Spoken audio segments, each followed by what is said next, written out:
नमस्कार, प्रारंभ पर आप सभी का स्वागत है। मैं अवनीश। आज हमारे साथ दिन के इस पहले वीडियो में हैं बाबा रामदास जी। बाबा जी, आपका बहुत-बहुत स्वागत है। नमस्कार। जय श्री राम। जय जय श्री राम। जय जय श्री राम। बाबा जी, जम्मू कश्मीर और लद्दाख हाई कोर्ट से जुड़ा हुआ एक समाचार आपको सुना रहा हूं। 27 नवंबर की बात है, यानी पिछले महीने 27 नवंबर को हाई कोर्ट में एक महिला वकील साहिबा पेश हुई। उनका नाम था सैयद एनएन कादरी। तो कादरी मोहतरमा जो है वो आई कोर्ट में किसी मामले को लेकर, और उनका वकालतनामा लगा हुआ था। जज के सामने पेश हुई और उन्होंने नकाब पहना हुआ था। तो जज साहब ने कहा कि नकाब हटाइए। मोहतरमा ने कहा नकाब नहीं हटाऊंगी। जज साहब ने फिर कहा कि रुख से जरा नकाब हटा दो मेरे हजूर। मोहतरमा ने कहा कि नहीं हटाऊंगी। तो उन्होंने कहा कि ठीक है, तब हम आपका मामला नहीं सुनेंगे। उन्होंने कहा कि नकाब पहनना हमारा अधिकार है, आप इससे हमको वंचित नहीं कर सकते, हम वकील हैं, वकालतनामा देखिए। उन्होंने कहा कि जब तक पहचान ही नहीं होगी कि ये वकील हैं भी कि नहीं हैं तो कौन सी वकील हैं, और वो नकाब पहने रहने के दौरान हो नहीं सकती। और जज साहब ने कहा कि हम आपके मामले को सुनेंगे नहीं, और उन्होंने एक डेट दे दी। और साथ ही रजिस्ट्रार्ड मजिस्ट्रेट होते हैं हर हाई कोर्ट में, उनसे उन्होंने पूछ लिया कि भाई बार काउंसिल ऑफ इंडिया का जो नियम है, क्योंकि वही तय करता है कि वकीलों का ड्रेस क्या होगा, तो उन्होंने कहा कि अभी हम इसको तारीख दे रहे हैं, इनका मामला तो सुनेंगे नहीं, नकाब ये उतार नहीं रही हैं। तो रजिस्ट्रार साहब, आप जरा पता करके हमको सबमिट कीजिए कि क्या बार काउंसिल ऑफ इंडिया के किसी नियम में ड्रेस कोड में नकाब पहनना अलाउड है। ये कह के मामला खारिज हो गया। लेकिन वकील साहबे का मुवक्किल हो सकता है ज्यादा परेशान कर रहा हो, तो एक दूसरे वकील जो मेल वकील थे, हजरत थे, यानी टोपी वाले थे, नकाब वाले नहीं थे, उनका वकालतनामा लेके उसी मामले में फिर दूसरे जज काजमी साहब इनकी अदालत में पेश हुए। उन्होंने कहा कि साहब हम वकील हैं, हमारा मामला सुन लीजिए। उन्होंने कहा नहीं, ये मामला पहले ही एक जज साहब के पास आ चुका है और इसमें तारीख दे दी गई है और ऑर्डर किया गया है कि नकाब पहन के करना है। तो मामला नहीं सुना, वकील का घाटा, वकील के लड़ाई के चक्कर में नकाब में मुवक्किल का घाटा हो गया, मामला सुना नहीं गया। 27 नवंबर के बाद तारीख आती है बाबा जी 12 दिसंबर, अभी जो बीती है।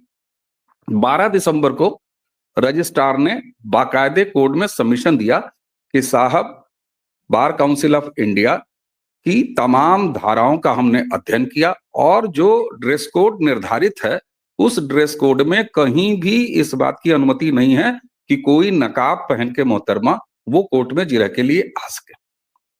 यानी कोर्ट को यह तय करना नहीं था। और अब कुल मिला के मामला यह हो गया कि ऐसे किसी वकील, चाहे वो जम्मू कश्मीर लद्दाख वाली हाई कोर्ट में हो या भारत की किसी कोर्ट में हो, अगर वो नकाब, हिजाब, इस तरह का चेहरा ढक के अगर आने की परमिशन चाहती हैं तो उनको नहीं मिलेगा। ये संभवतः पहली नजीर है जहां कोर्ट के अंदर वो कोर्ट हैं जो कभी कर्नाटक में हिजाब पहनने, स्कूल ड्रेस को अवॉइड करके, कभी जो है उत्तर प्रदेश जैसी जगह में फ्राइडे को नमाज के लिए सरकारी स्कूलों से बच्चों की छुट्टी, और जज साहब लोग इसी देश की कोर्टें हिजाब को, नकाब को लेके कई उल्टे फैसले दे चुकी हैं। हाई कोर्ट में कर्नाटक वाला ही मामला देख लीजिए, 2 जजों की बेंच थी जिसने हिजाब वाले मामले को सुना बाबा जी। एक जज ने कहा पक्ष में और दूसरे जज ने विपक्ष में, यानी कि मामला मैच टाई हो गया। मैच टाई हो गया तो क्या होना चाहिए था, उसे 3 या 5 या 7 बेंच वाली जजों की बेंच में जाना चाहिए था। लेकिन हाईकोर्ट कर्नाटक की अभी तक इस पर कोई संज्ञान नहीं ले रही है। वहां सरकार कांग्रेस की है, सरकार की तरफ से कुछ नहीं है। यानी कर्नाटक सरकार अगर चाहेगी तो हिजाब अलाउ करेगी, नहीं चाहेगी तो नहीं करेगी, और बट नेचुरल अलाउ करेगी। तो इस तरह के फैसले, और यहाँ लद्दाख हाईकोर्ट, जम्मू कश्मीर हाईकोर्ट का, सर ये बताइए, स्कूल में पढ़ना जरूर है लेकिन हिजाब लगाना है, ड्रेस कोड नहीं मानना है, नमाज के लिए फ्राइडे की छुट्टी चाहिए, और अब यहाँ कोर्ट में नकाब पहन के जो है वो जिरह करने की अनुमति चाहिए। सर ये धार्मिक कट्टरता वाली पहचान को लेके जानबूझ के ये खुरापात क्यों? और क्या ये यक्ष प्रश्न खुद अदालत के सामने अब देश की नहीं खड़ा हो गया है?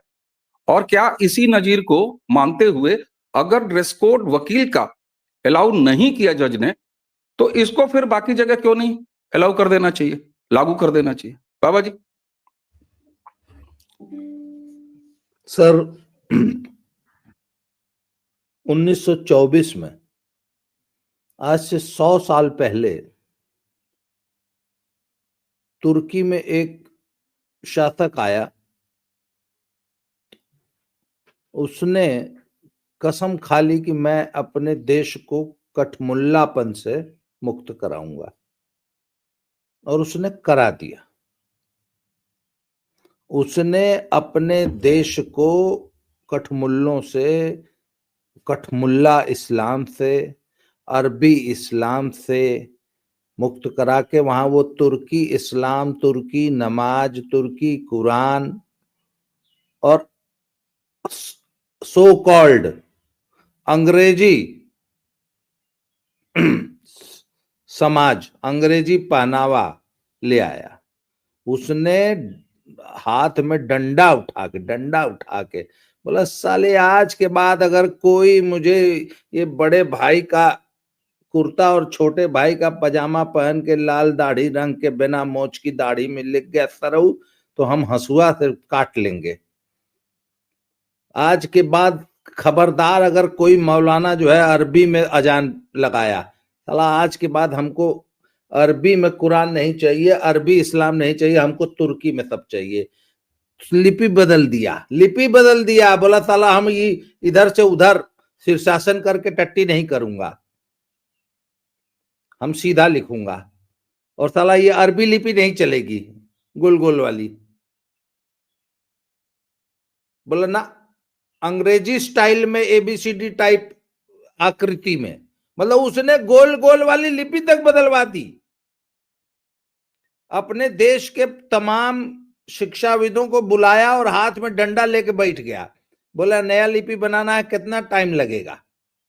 तो वो सब बोले सब 6 महीने लगे। बोले साले 15 दिन में बना के लाओ, नहीं तो यही डंडा देख रहे हो ना, 15 दिन में लिपि बना के ले आए सब। फिर उसने बोला ये लिपि पूरे तुर्की को सुखानी है, कितना टाइम लगेगा? तो वो सब तो पहले ही डरे हुए थे कि डंडा लेके बात करता था। उसने बोला, तो एक आध था उसमें बोला था 5 साल लगेगा। बोले साले 5 महीना में पूरे तुर्की को है नहीं कि लिपि सिखा दो, नहीं तो मुझसे बुरा कोई नहीं होगा। और सबको बोल दिया, साला सब लोग पैंट कोट टाई हैट लगाएगा। ये मेरी बातें सुन के बहुत सारे लोगों का विश्वास हो रहा होगा कि यार खलीफों का देश तुर्की, जहां से खिलाफत आई, जहां इस्लाम का जो सबसे बड़ा केंद्र था, वहां ये सब हो रहा था। उसके बाद उसने बोला कोई मोहतरमा बुरका शुरका नहीं पहनेगी। महिलाएं तो एक नंबर की जाहिल होती हैं, वो सब मुर्गा उतारने को तैयार ही नहीं थे। तो 6 महीना लगा रहा, ये सब मानती ही नहीं थे। तो उसने बोला इसे नहीं मानेंगी सर, दूसरा तरीके, तो कान को घुमा के पकड़ो। उसने बोला वेश्याओं को बुर्का पहनना अनिवार्य है। उसने ये नहीं बोला कि आप लोग बुर्का उतार दीजिए, ना ना, बोला जरूर पहनिए, आप लोग पहनना चाहे पहनिए, नहीं पहनना चाहे मत पहनिए, पर वेश्याओं को बुर्का पहनना अनिवार्य है। साला कोई वेश्या अगर बिना बुर्के दिखाई दी तो वही हंसुआ से डैश काट लूंगा। सर रातों रात बुर्का गायब हो गया था। तो सर ऐसी बात नहीं है कि सब असंभव है। कई बार सर उल्टा रास्ता अपनाना पड़ता है, कान को घुमा के पकड़ना पड़ता है। सर मुझे लगता है कि अब हिंदुस्तान में वो समय आ गया है जब शरिया को अनिवार्य कर देना चाहिए कि खबरदार साला कौनो अगर सूट पैंट में लौक गया, अगर तुम्हारी लंबी दाढ़ी बिना मोछ के नहीं है, तो शरिया रहेगी एक तो अनिवार्य, और अगर कोई चोरी करता बेटा मिल गया तो दोनों हाथ काट लिया जाएगा, क्योंकि शरिया अनिवार्य है। अगर कोई जो है लौंडियाबाजी करता मिल गया, लौंडेबाजी करता, अगर कोई LGBTQ मिल गया या कुछ मिल गया, तो आधा जमीन में गाड़ के अफगानिस्तान बना देंगे। सर इसको अनिवार्य करने की जरूरत है, ऐसे नहीं सुधरेगा ये सब। ये सब जो भी कहता है ना हमको इस्लामिक शासन, बिल्कुल जो मुसलमान है उसको पक्का मुसलमान बनाओ, ऐसे नहीं सुधरेगा। तब इकरा हसन है, लंदन पे पढ़ के आई हैं, लेटेस्ट सांसद हुई है समाजवादी पार्टी की, पढ़ी लिखी, जहीन, lady Shriram college of commerce से बीकॉम की हैं, इंडिया का प्रीमियर इंस्टीट्यूट है। उसके बाद एलएलबी की हैं, उसके बाद पता नहीं कहां विदेश पढ़ के आई हैं। वो एक कल इंटरव्यू में उनका देख रहा था, वो बोली कि ये सब जो 3 तलाक वाला कानून मोदी बना रहे हैं, ये हिंदुस्तान के मुसलमानों को परेशान में करने और हिंदुस्तान के मुस्लिम मर्दों को जेल में ठूंसने का एक उपक्रम है। जब तुम्हारी पढ़ी लिखी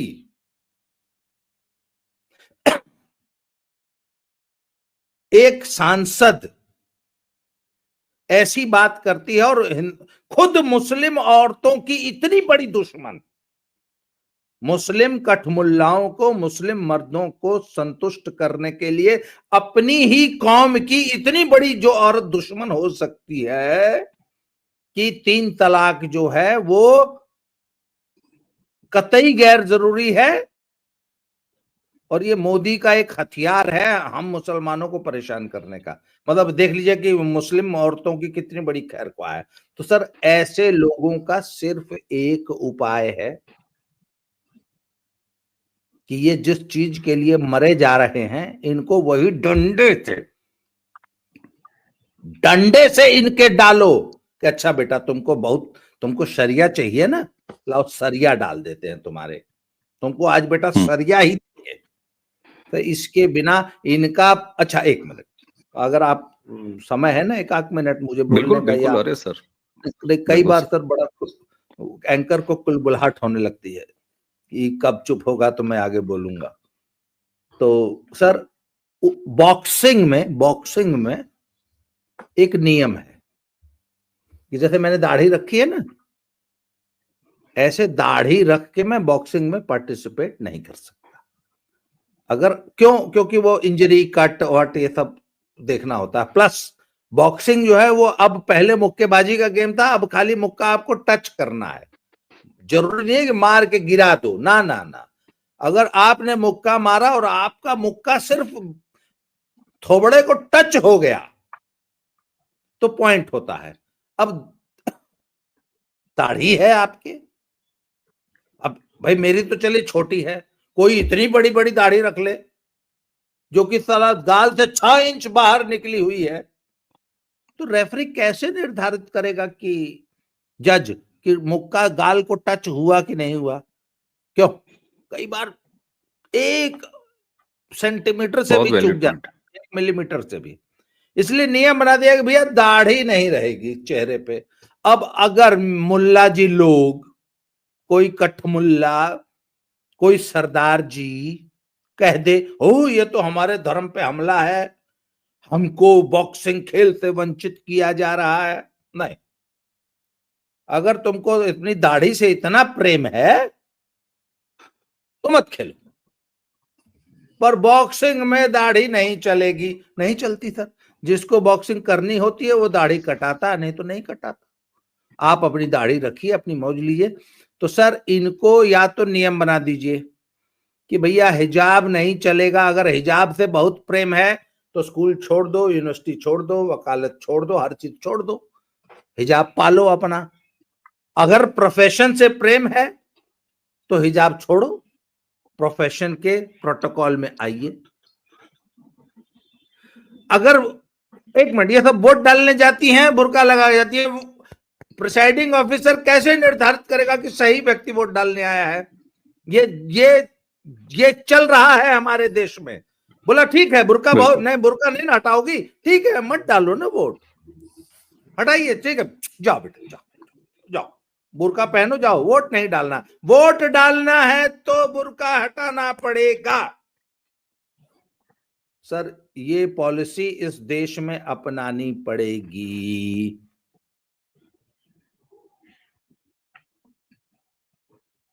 बिल्कुल साहब। बिल्कुल साहब। बाबा जी का लग रहा है फ्रेम जो है वो थोड़ा सा फ्रीज हो गया है दर्शकों। कोई और बात नहीं, मैं बोल रहा जी। हूं। तो हम्म। हमारे देश के राजनेताओं में, हमारी व्यवस्था में इतनी हिम्मत ही नहीं है, इतनी रीढ़ ही नहीं है कि इन जानवरों को इनके नाक में से डाल के इनको नाथने की जरूरत है, इन्हीं के हथियार से, इन्हीं के बहुत बड़ी हथियार बात। से। जी। ठीक है बाबा जी, आपने जिस तुर्की के शासक की बात की और इतना रेवोल्यूशन लाया, वो अतातुर्क कमाल, आपने उनकी हाँ, बात की, जिन्होंने अतातुर्क। वहां पर जो है, जी, कमाल अतातुर्क, उनकी बात की निश्चित तौर पर। लेकिन आपने जब ये कहा कि यहाँ के नेताओं में दम नहीं है, देखिए होना चाहिए ये अलग चीज है, लेकिन अतातुर्क कमाल जो है ना, वो तुर्की में मोदी की तरह वोट से चुन के आके और वहां के सदर नहीं बने थे। ये जरा सा फर्क है, क्योंकि अगर वो आप कह रहे हैं तो लोकतांत्रिक व्यवस्था में जो हमने मॉडल अपना रखा है, या तो फिर हमें सरकार में भी एक तानाशाह रख देना होगा, या फिर 240 की जगह कुछ और करना होगा, तब वो हिम्मत हम चेक करेंगे। अच्छा, एक चीज अब ले आते हैं। मैंने कर्नाटक में हिजाब मामले पर फैसला आपको बताया। 2 जज साहब की बेंच थी, एक इधर गए एक इधर गए, मैच टाई हो गया, और हिजाब वहां पर पहनने का अधिकार है। कांग्रेस की सरकार कर्नाटक ने चुना है तो वो हिजाब पहना देगी। लेकिन संभवतः हाईकोर्ट जम्मू कश्मीर और लद्दाख से निकला हुआ ये पहला मामला है जो कोर्ट, जो सबके, एक शेर मुझे याद आ रहा है कि हमको हमारे दाग दिखाता है आईना और खुद अपनी स्याह पीठ छुपाता है आईना। देखा होगा ना, हर शीशे के पीछे जो है वो पेंट लगा रहता है और सबको दुनिया भर को उनका चेहरा दिखाता है आईना। तो चाहे कर्नाटक हाईकोर्ट में हिजाब का मामला हो, अब जिस तरीके से खुद इस हाईकोर्ट में जम्मू कश्मीर वाले ये मामला आया है, और कादरी मोहतरमा के उस जिद के सामने जो यहाँ पर काजमी साहब, जज साहब का फैसला आया कि नहीं पहन सकती, अगर आपकी कोर्ट में कोई वकील नहीं पहन सकती तो कर्नाटक में स्कूल ड्रेस कोड को उल्लंघन करके कोई लड़की कैसे पढ़ सकती है? क्या आप ये मानेंगे कि कोर्ट के भीतर से निकला हुआ ये मामला अब कम से कम इस मामले में एक नजीर बनेगा? क्योंकि कोर्ट इस देश की वो गजब खेलती है। क्या आपको ऐसा लग रहा है? क्योंकि कोर्ट का मामला है, ये वहां से निकल के आया है। अब यहां पर या तो बार काउंसिल ऑफ इंडिया, जिसने ड्रेस कोड तय करने की जिम्मेदारी जिसके पास है वकीलों की, उसके अंदर ये बदलाव हो और कह दिया जाए नहीं साहब, आप जो है नकाब, हिजाब और जो भी है वो पहन के जाइए, या तो वहां बदलाव होगा, और नहीं तो फिर इसको जो है पैन इंडिया लागू कर दिया जाए हर चीज में। क्या ये फैसला एक नजीर बन सकता है, एक रास्ता दिखा रहा है?